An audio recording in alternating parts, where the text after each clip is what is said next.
आज हम next chapter शुरू करते हैं। आपका ऑप्टिक्स खत्म हो चुका था लास्ट क्लास में, इतना ही था सिलेबस में ब्रीफ में। तो नेक्स्ट चैप्टर है हमारा यूनिट 9 इलेक्ट्रोस्टैटिक्स।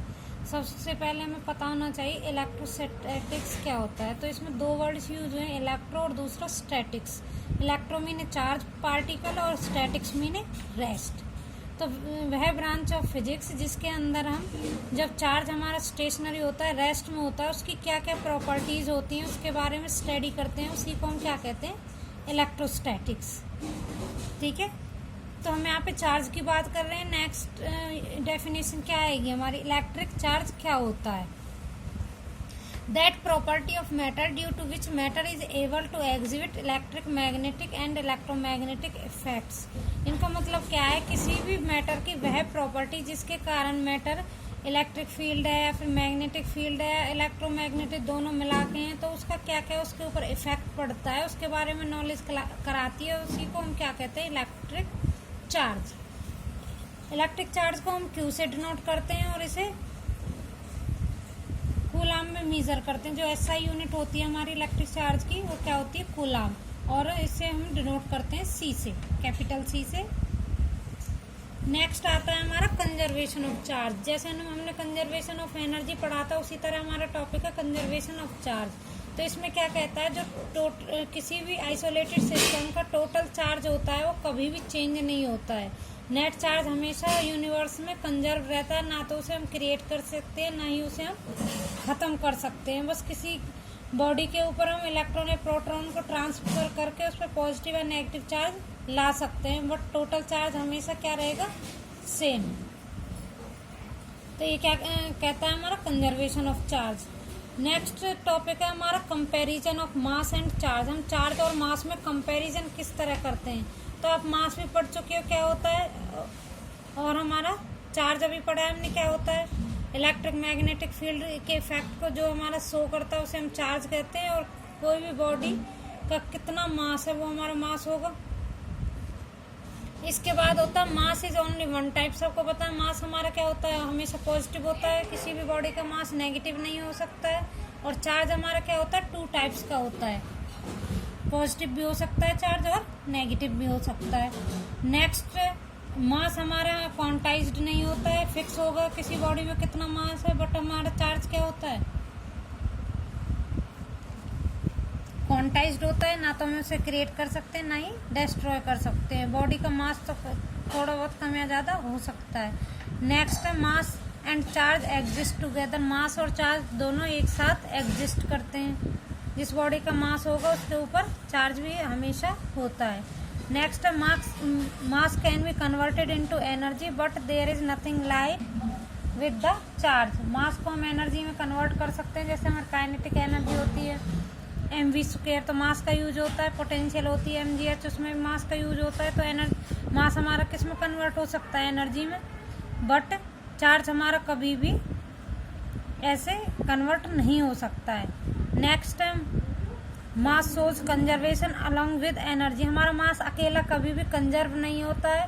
कंजर्व क्या होती है, किसी भी बॉडी की एनर्जी। बट चार्ज हमारा इंडिपेंडेंटली किसी भी बॉडी का कंजर्व हो सकता है। नेट चार्ज हमेशा क्या रहेगा, सेम रहेगा। इसके बाद हमारा नेक्स्ट टॉपिक आता है, चार्ज के बारे में बहुत कुछ पढ़ चुके हैं हम। मास और चार्ज में डिफरेंस पढ़ चुके हैं। चार्ज की क्या क्या प्रॉपर्टीज होती हैं। तो चार्ज की क्या क्या प्रॉपर्टीज है, पहले तो ये लिख सकते हैं कि इलेक्ट्रिक चार्ज किसी भी बॉडी का हमेशा क्या रहता है, कंजर्व रहता है।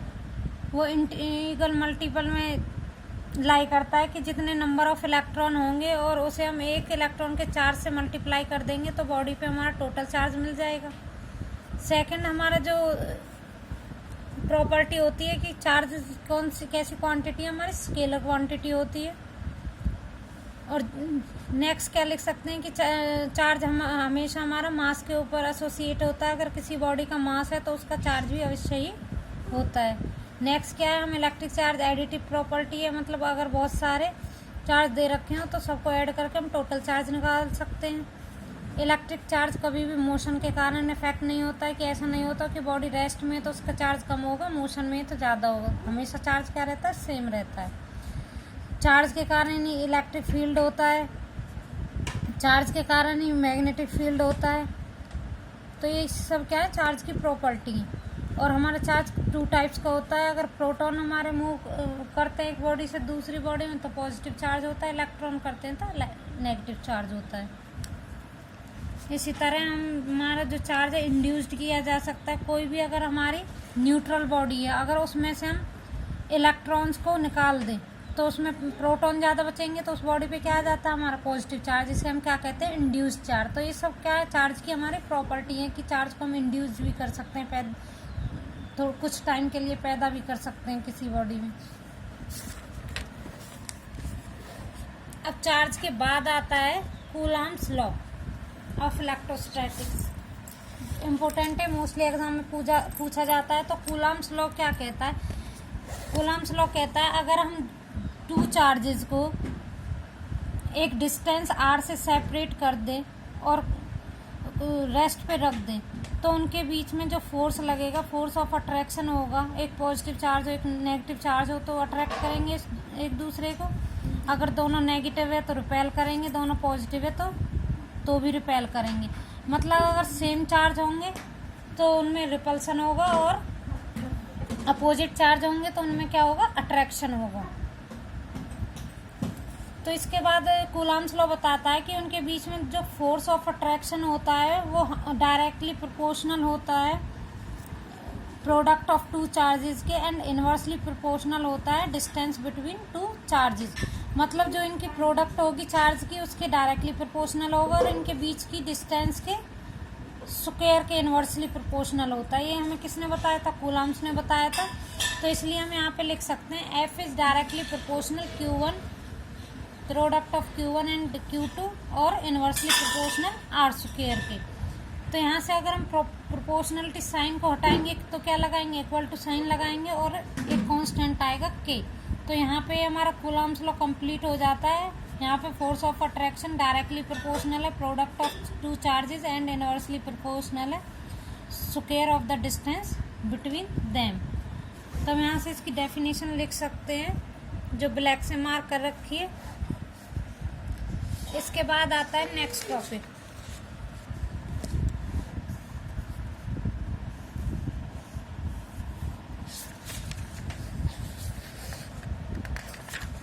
Electric field. इलेक्ट्रिक फील्ड क्या होता है हमारा? अब हमने बताया कि दो सेम चार्ज हैं, पॉजिटिव पॉजिटिव है, नेगेटिव नेगेटिव तो रिपेल करेंगी और अपोजिट है, एक पॉजिटिव दूसरा नेगेटिव तो अट्रैक्ट करेंगे। तो हम देखना चाहते हैं कि उस चार्ज का इफेक्ट हम कितने एरिया में फील कर सकते हैं। तो वह एरिया जिसमें किसी चार्ज के फील को या प्रेजेंस को हम फील कर सकें उसी को क्या कहेंगे हम, इलेक्ट्रिक फील्ड। जैसे हमने यहाँ पे एक चार्ज रख दिया Q और कुछ डिस्टेंस लिए, उस पर हमने दूसरा चार्ज रख दिया है, जैसे क्या बोल रहे हैं, यूनिट पॉजिटिव चार्ज।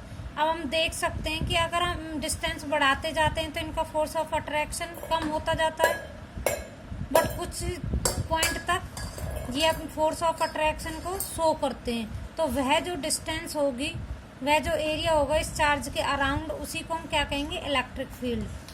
तो हम यहाँ कह सकते हैं the space surrounded a charge body in which force of attraction और repulsion observed by a test charge is called electric field. अभी क्या पढ़ा था हमने, जैसे इलेक्ट्रिक फील्ड की डेफिनेशन। तो किसी भी चार्ज के अराउंड वह एरिया जिसमें उसकी प्रेजेंस को दूसरा चार्ज फील कर लेता है, उसे हम क्या कहेंगे, इलेक्ट्रिक फील्ड। उस एरिया को अगर उससे ज़्यादा लिमिट हमारी क्रॉस हो जाती है तो हमें पता नहीं होता कि कितने डिस्टेंस पे रखा है चार्ज, तो उनमें ना तो फोर्स ऑफ अट्रैक्शन लगता है ना रिपल्सन लगता है। जैसे इसमें हमें बताया गया है कि अगर हमारी डिस्टेंस इनफाइनाइट हो जाती है तो हमारा फोर्स क्या हो जाता है, 0 हो जाता है। तो बस उतना ही एरिया लेंगे हम जिसमें उस चार्ज की प्रेजेंस को फील किया जा सके, उसी को हम क्या कह रहे हैं यहाँ पे, इलेक्ट्रिक फील्ड। नेक्स्ट होता है इलेक्ट्रिक लाइन्स ऑफ फोर्स।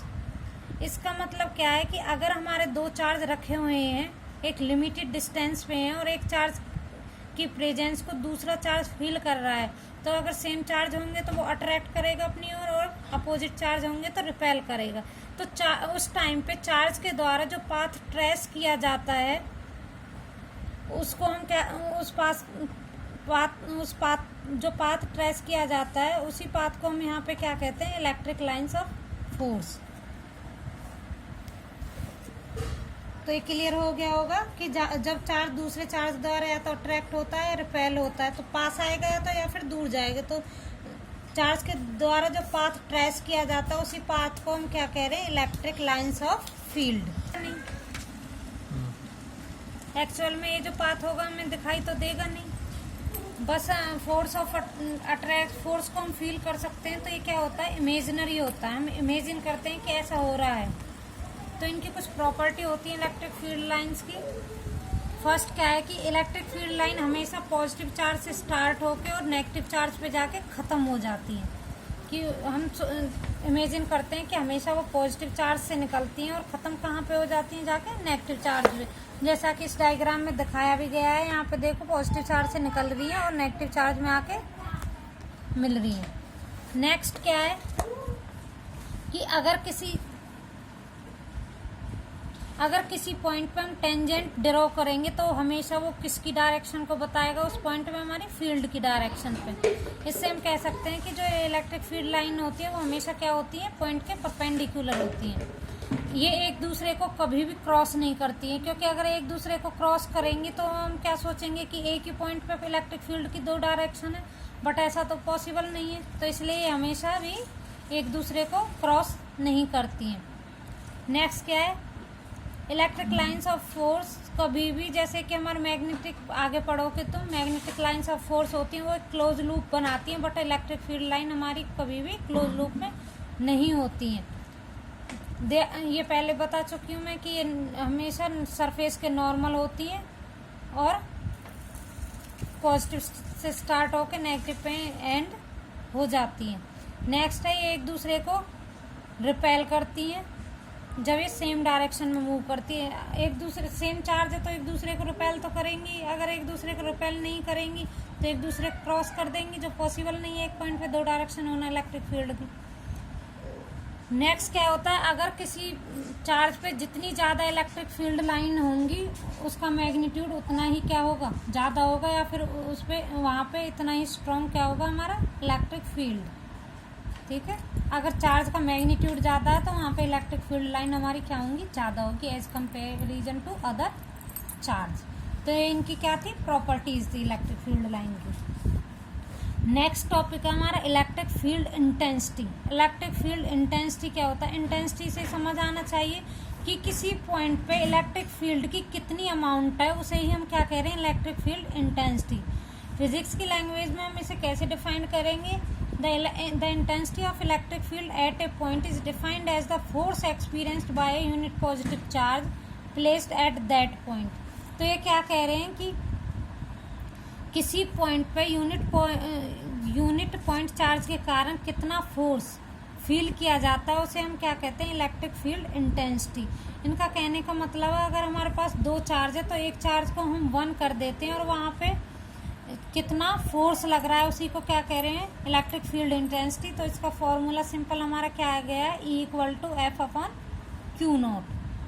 इसे हम ऐसे भी लिख सकते हैं, the amount of electric field at a point due to a point charge is called electric field intensity. और जो इसमें लिख रखी है डेफिनेशन ये भी सही है, तो दोनों में से हम कोई एक लिख सकते हैं। फॉर्मूला होता है E=F/Q0।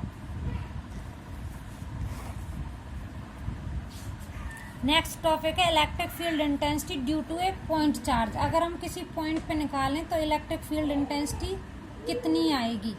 तो यहाँ पे हमने एक पॉजिटिव चार्ज रखा है और पॉइंट पी पे एक दूसरा चार्ज रख दिया है, वो क्या लिया है, दूसरा भी पॉजिटिव है बट क्या लिया है, मैग्नीट्यूड में 1 कूलम। ठीक है, तो दोनों ही क्या है, पॉजिटिव है, पॉजिटिव चार्ज है ये भी, तो इलेक्ट्रिक फील्ड इंटेंसिटी डायरेक्शन क्या होगी, बाहर की तरफ। तो किससे शो करेंगे हम उसे, ई वेक्टर से। डिस्टेंस क्या है दोनों के बीच में, आर। तो हमने क्या लिखा है, let us consider a positive charge placed in a air, let P be the point at a distance R from this charge and we put a unit positive charge at a point P. The direction of electric field at point P is outward, ये दिखाई हुई है। तो हमने ये लिखा आगे निकालेंगे कूलॉम्स लॉ से। यहाँ पे फोर्स कितना आएगा, F equal to product of two charges upon में R का स्क्वायर, और ये 1/4πε0 R क्यों आया है, के की जगह के कांस्टेंट लेते थे, वो हमेशा किसके इक्वल होता है, 4πε0 के। ठीक है, ER को हम यहाँ पे पहले ही 1 कर देंगे, ये कांस्टेंट की वैल्यू है, क्योंकि यहाँ हम चार्ज को किस में रख रहे हैं, एयर में। एयर के लिए रिलेटिव परमिटिविटी हमारी 1 होती है, तो इसे लिखो या मत लिखो, कोई कंपलसरी नहीं है। हम डायरेक्ट के की जगह हम क्या लिख देते हैं, 1/4πε0 Q into Q0 upon R square. तो यहाँ पे 2 पॉइंट्स के बीच में हमने पहले चार्ज निकाल लिया है, ये आ गया हमारा। इसके बाद हमने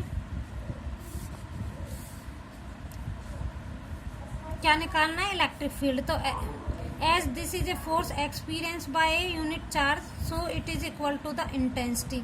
हमें पता है कि यूनिट चार्ज के द्वारा फील किया हुआ फोर्स है हमने, क्योंकि दूसरा चार्ज तो 1 ही लिया था, तो ई और एफ हमारे इक्वल आने चाहिए।